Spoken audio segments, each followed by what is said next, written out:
लग्नानंतरचे प्रेम भाग 17. सुमित बोलण्याच्या ओघात बोलून गेला, पण ती मात्र त्याच्या अशा बोलण्याने रागाने लाल झाली होती. सुमित, ही तुझी दुसरी वेळ आहे असं बोलायची. खरं तर तुझे बाबा माझ्यापुढे हात जोडून विनंती करत होते. तरीही मी लग्नाला नाहीच म्हणत होते. मोहिनीची आई आणि तुझे बाबा माझी विनवणी करत होते. त्यावेळी त्यांच्यावर आलेल्या परिस्थितीमुळे ते हताश झाले होते. तरीही मी त्यांना म्हणाले की काका, एकदा तुमच्या मुलाला विचारून घ्या. तर ते म्हणाले की आपल्याकडे तेवढा वेळ नाही. आता त्याला सर्व समजावून सांगण्यात आणि त्याला पटवून देण्यात वेळ निघून जाईल. माझा मुलगा माझ्या शब्दाबाहेर नाही. आणि तुला मुलाला पाहायचं असेल तर हा फोटो पाहून घे, असे बोलत ते मला त्यांच्या मोबाईलमधला फोटो दाखवतच होते. पण तितक्यात गुरुजींनी अनाउन्समेंट केली आणि ती ऐकून मोहिनीची आई मला घेऊन जात म्हणाली, मुलगा अगदी हिरोसारखा देखणा आहे. तू कशाला फोटो पाहण्यात वेळ घालवतेस? असं बोलून त्या मला बाजूला घेऊन गेल्या. त्यामुळे मी तुझा फोटो पाहू शकले नाही. त्यावेळी जर तुझा फोटो पाहिला असताना तर तिथल्या तिथे मी लग्नाला नकार दिला असता आणि आज ही वेळ माझ्यावर आली नसती. ती ही सर्व काही एका दमात बोलून गेली. तो पण अवाक होऊन तिथं बोलणं ऐकत होता.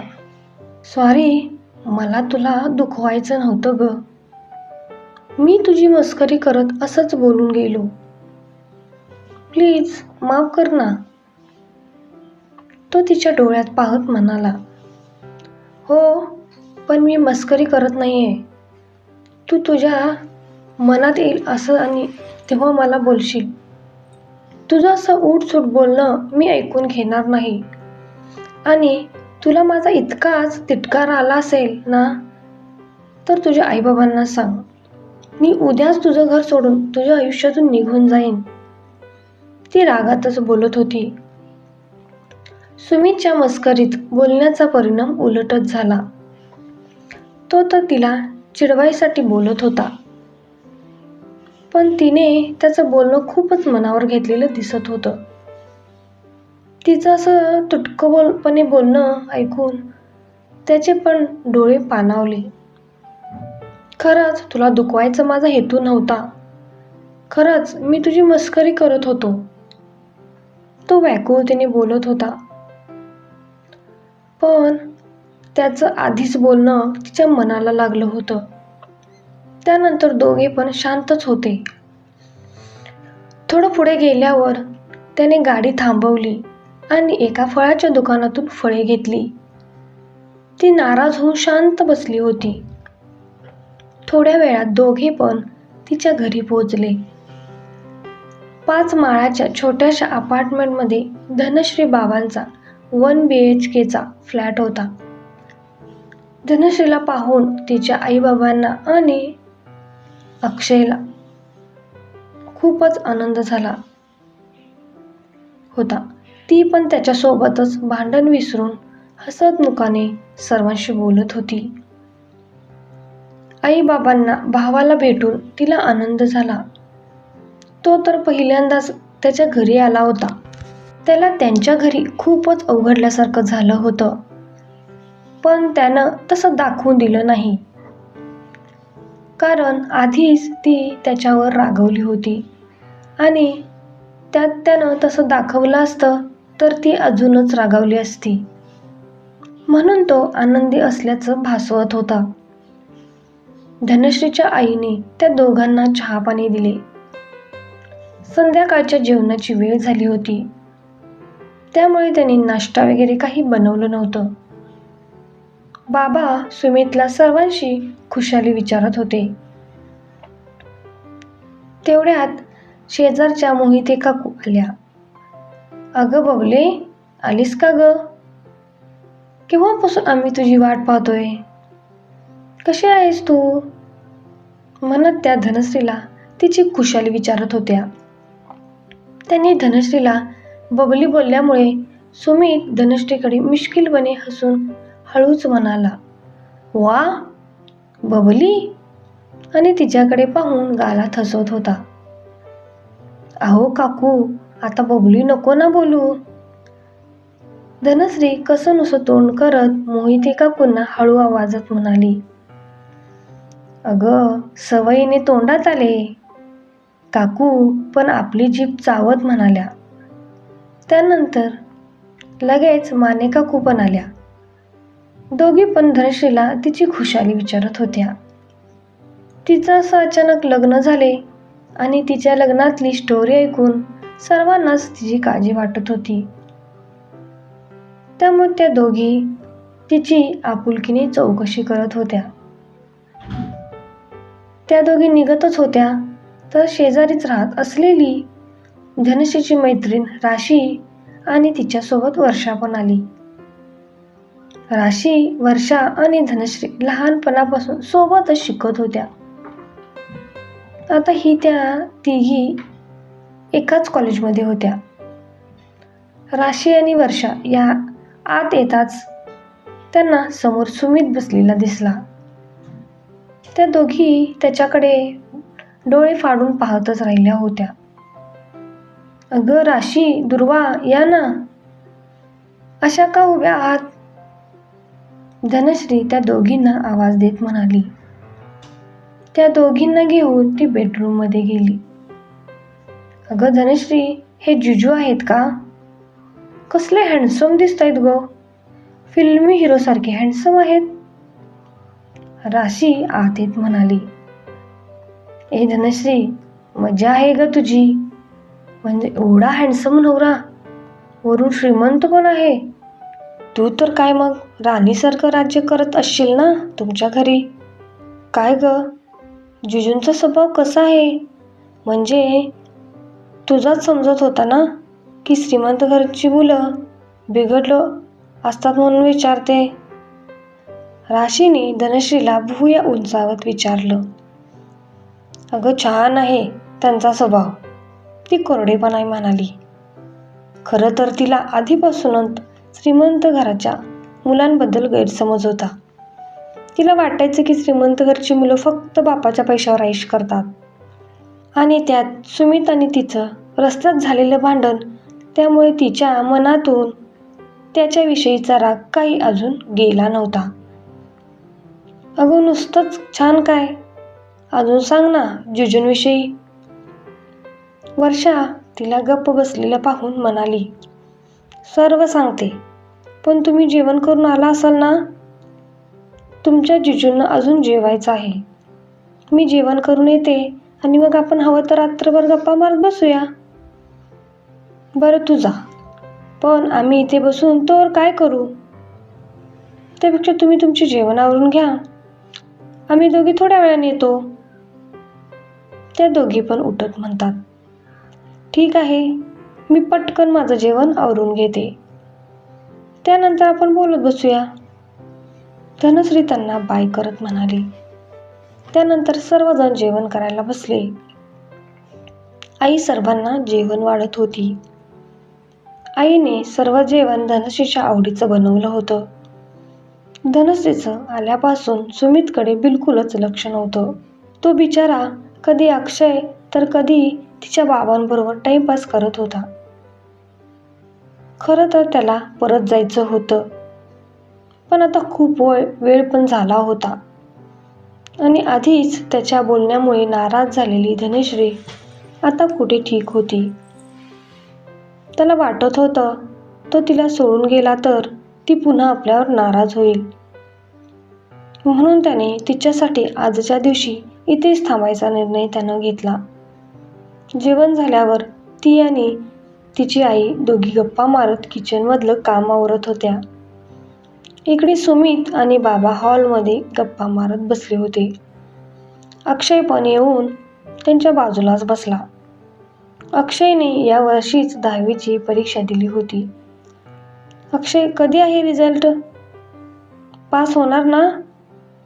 हो जिजू, पुढच्या महिन्यात रिझल्ट आहे, तो हसून म्हणाला. मग पुढे काय करणार आहे? काही ठरवलं आहेस की नाही? बघू, अजून ठरवलं नाही, पण मला वाटतंय दीदीप्रमाणे बिझनेस मॅनेजमेंटचं करावं. वा, छान. धनश्री बिझनेस मॅनेजमेंट करते हे तर त्याला माहीतच नव्हतं. तेवढ्यात वर्षा आणि राशी आत आल्या. त्या थोडा वेळ बाहेरच सुमित आणि अक्षय सोबत बोलत उभ्या राहिलेल्या. धनश्री किचनमधून बाहेर येते. अरे, आला तुम्ही दोघी? चला. अगं चला कुठे? तुम्ही इथेच गप्पा मारत बसा. धनू, अगं पाहुण्यांना आत बिछाना करून द्यायला हवा ना. ते धनश्रीकडे पाहून अगदी हळू आवाजात म्हणाले. बरं ठीक आहे, आम्ही बसतो इथे. अगं इथे बसतो काय? जा ना, त्यांना आधी आत बिछाना घालून दे. बाबा पुढे म्हणाले. बाबा, करतो बिछाना. बाजूला उभा राहिलेला अक्षय त्या दोघांचं बोलणं मध्येच तोडत म्हणाला. बरं म्हणून बाबा पण बाहेर जाऊन त्यांच्या मित्राशी गप्पा मारत बसले. वर्षा, राशी सुमित सोबत गप्पा मारत बसल्या होत्या. तो पण त्यांच्याशी मनमोकळेपणे गप्पा मारत होता. त्यांना करिअरविषयी गाईड करत होता. मध्येच त्यांची मस्करी पण करत होता. अक्षय पण बाजूला बसून जिजूंचं बोलणं ऐकत होता.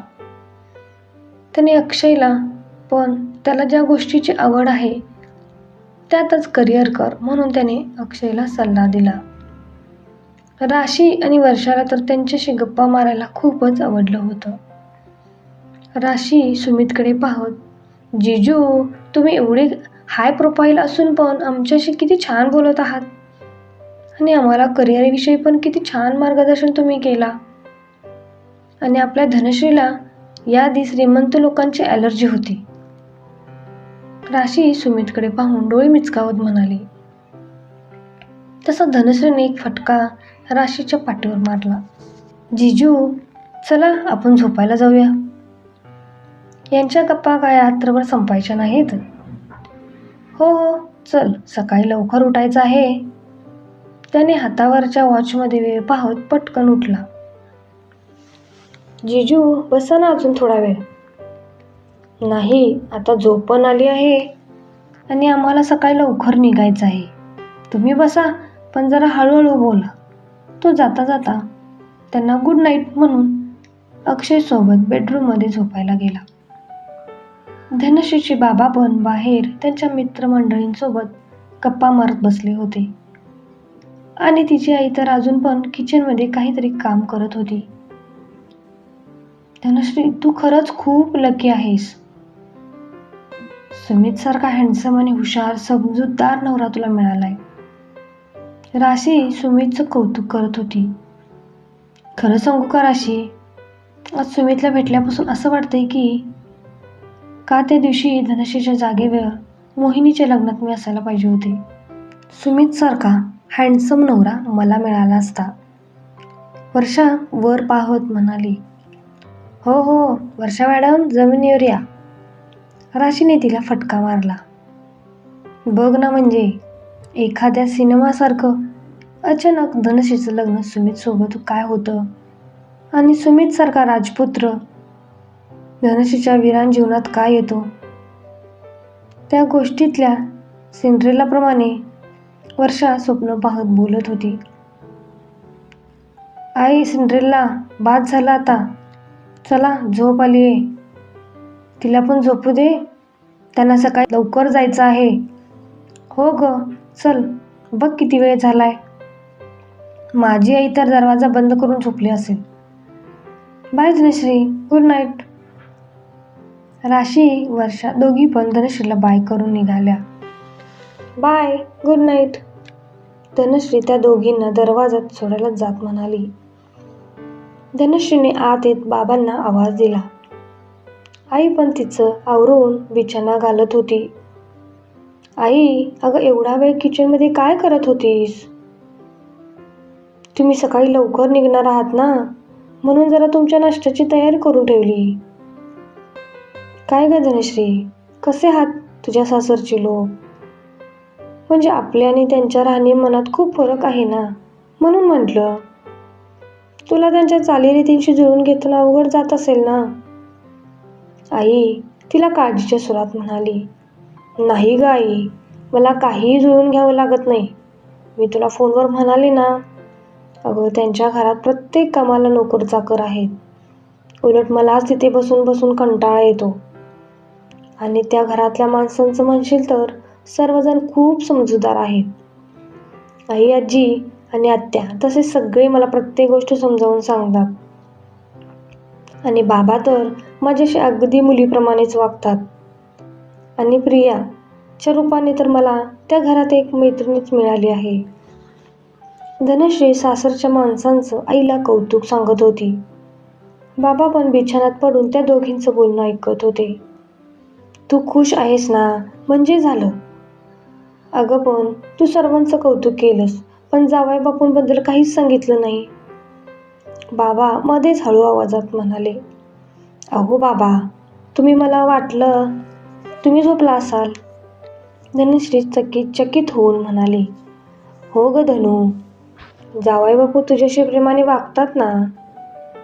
हो ग आई, पाहिलंस ना आता कसा सर्वांसोबत गप्पा मारत होता. त्यावरून तरी त्याचा स्वभाव कसा आहे समजला असेल तुला. धनश्रीचं हळूहळू त्यांच्याविषयीचं मत परिवर्तन होत होते. धनश्री, अशी काय ग तू? जावई बापूंना अरे तुरे बोलतेस होय? हो ग आई, आवडतं त्याला. बरं, आता मायलेकींच्या गप्पा झाल्या असतील तर झोपा आणि आम्हाला पण झोपू द्या, बाबा म्हणाले. हो बाबा, ही बघा ना, सुमित इथे बसला होता तर किचनमध्ये काम करत बसली होती आणि आता मला विचारत बसलीये त्याचा स्वभाव कसा आहे आणि काय आहे. ती वैतागून म्हणाली. बरं बाई, झोप आता. धनश्री सुमितच्या आजच्या वागण्याचा विचार करत पडलेली असते. खरं तर सुमितच्या बाबतीत माझा खूप मोठा गैरसमज झाला आहे का, कारण तो सर्वांशी किती छान बोलत होता. अक्षयला पण किती छान समजावून सांगत होता. एवढा काय प्रोफाईल असूनही आमच्या साध्याशा घरात पण सर्वांशी किती मिळून मिसळून वागतोय. राशी वर्षात तर त्याच्यावर फिदाच आहेत. धनश्री बिछाण्यात पडून विचार करत होती. माझंच काहीतरी चुकतंय का. इकडे सुमीची तर नवीन ठिकाणी झोप लागत नव्हती. या कुशीवरून त्या कुशीवर असंच चालू होतं. अक्षय मात्र डाराडूर झोपला होता. त्याला तिचा रागवलेला चेहरा आणि ती त्या 5 मिनिटात जे काही बोलून गेली तेच आठवत होतं. मी पण उगाचच तिला बोललो. आता कुठे ती या सर्वातून ठीक होत होती, तर मी उगाचच तिला असं बोललो. एकतर तिला माझ्या बाबांमुळे अचानक लग्नासारखा महत्त्वाचा निर्णय घ्यावा लागला आणि वरून मीच तिला बोलून तिचं मन दुखावलं. सुमितला आता त्याच्या बोलण्याचा पश्चाताप होत होता. बराच वेळ कुसे बदलून पहाट कधीतरी त्याचा डोळा लागला आणि याचाच परिणाम सकाळी उठायला लेट झाला. धनश्री आणि इतर घरातली मंडळी केव्हाच उठून त्यांचं आवरून बसले होते. अक्षय, जावई बापू अजून उठले नाहीत का? धनश्रीचे बाबा अक्षयला विचारत होते. बाबा, रात्री मी 2 वेळा जागा झालो तर जिजू जागेच होते. बहुतेक त्यांना नवीन जागेवर झोप लागली नसावी, त्यामुळे ते जागेच होते आणि मग सकाळी झोप लागली असेल, अक्षय म्हणाला. अरे पण ते रात्री म्हणत होते सकाळी लवकर जायचं आहे.